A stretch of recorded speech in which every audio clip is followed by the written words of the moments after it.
Salutare! Astăzi vreau să vorbim puțin despre Mantis, un bug tracker gratuit care este încă folosit în multe firme. Pentru cine este interesat, am pus o instanță de Mantis la adresa bugtracker.lab404.ro, unde puteți să exersați introducerea de defecte. Puteți să folosiți filmulețele din seria Bugs in Prod sau orice altceva ca inspirație. Ca orice alt bug tracker, Mantis ne permite să documentăm defecte și funcționalități, să le urmărim evoluția și să ne planificăm munca. Prima pagină ne prezintă un dashboard unde putem să vedem rapid câteva filtre, defecte nealocate, defecte raportate de mine, defecte rezolvate și așa mai departe.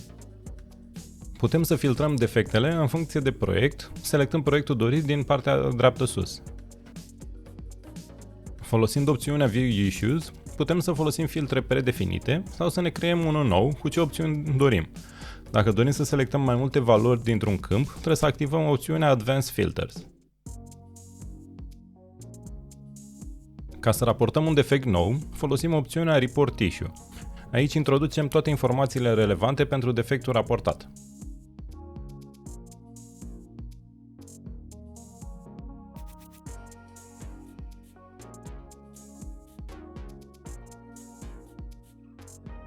Mantis se integrează foarte bine cu ShareX și putem să adăugăm o captură de ecran foarte repede.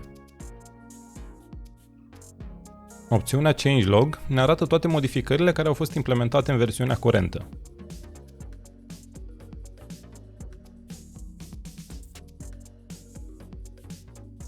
Opțiunea Roadmap ne arată ce defecte și funcționalități sunt planificate pentru versiunile viitoare.